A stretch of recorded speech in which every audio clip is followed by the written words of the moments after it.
I have a question. Your cell phone rings and you don't recognize the number. What do you do? Ignore it. Ignore it. Don't answer it. Not me. I like life.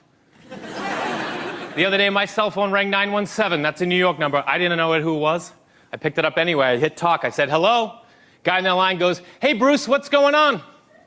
My name's Jay, not Bruce.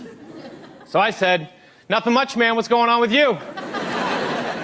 And he said, I'll tell you what's going on. I just got an email about the budget. It's supposed to be $15,000. Now it's $10,000. And I'd like to know what's up. I got excited in my chest. I grabbed the steering wheel. I was like, okay, focus. Your name is Bruce. There's a budget. It was $15,000. Now it's $10,000. No one's happy about it. That's all we know. That's all we know. So I just repeated back to him what he said to me. And I go, 10,000 is supposed to be 15,000. He goes, yeah, I know. Well, I just got an email, and now it's 10.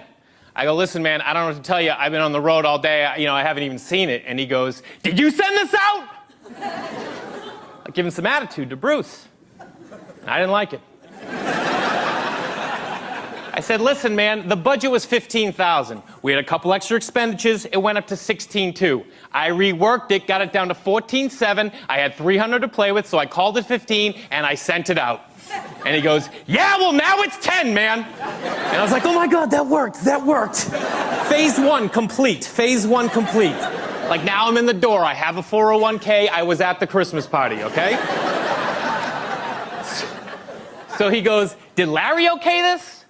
I go, listen, man, I took the budget to Larry. Larry said it looked fine, but I knew it was my ass on the line, so I ran it by Jennifer, just in case, just to double check. Jennifer said it looked good. I sent it out. He goes, yeah, well, now it's 10, man. And I realized this guy has no idea what's going on over there. He hasn't talked to Larry. I know he hasn't talked to Bruce. He doesn't even recognize my voice. I know he didn't talk to Jennifer. I just made her up. So he goes, listen, man, what are we going to do about this? And I go, listen, I'm on the road right now. I haven't even seen the email. Why don't you give Larry a call, check in with him, see what he says, call me back. Just praying he will, because that return phone call was going to be amazing. And he goes, you know what? Why don't wait till you get home, you check the email, you call Larry, you call me back. And I go, nah, bro. Larry knows way more about this than I do. Give him a call me back. He goes, okay, hangs up the phone. To which I explode with euphoria. Because there's a small business in New York that is crumbling to the ground. Over $5,000, and nobody can find Jennifer. They're looking. They're looking. I get home, I'm so excited, I take out my cell phone, I'm like, you know what, I'm gonna save that guy's number, give him a call in a couple days, touch base, you know what I mean? Check in.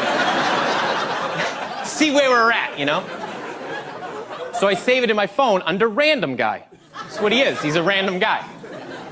4 or 5 days pass, I forget about it. Laying on my couch, watching the ball game, phone rings on the dining room table. I get up, watching the game, grab the phone, watching the game, look down, random guy. But it's been a couple days, you know what I mean? So I'm like, random guy? Who's random guy? Like, who would even have random guy as their name that comes up? And then I was like, random guy! Like, now I'm panicked, you know what I mean? People's lives have been affected.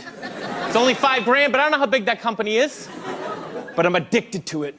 You know what I mean? I started this thing, I need to see it through. So I put my earbuds in, just get a little distance, you know, just get a little space. And I hit talk.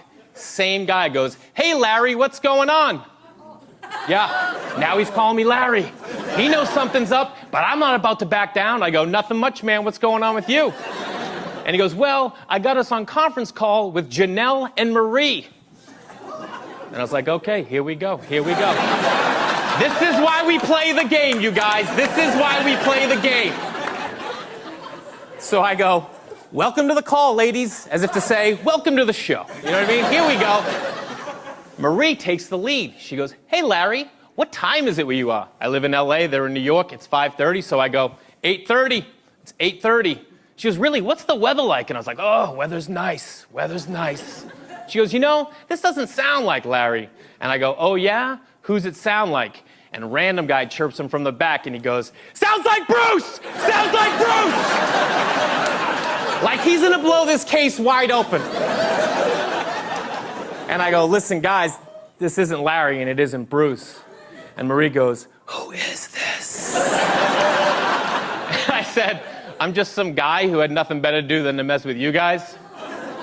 And Marie got pissed. She was not happy. She goes, you understand we're trying to run a business over here? And I was like, yeah, well, I got that from the budget. I just figured it was a business.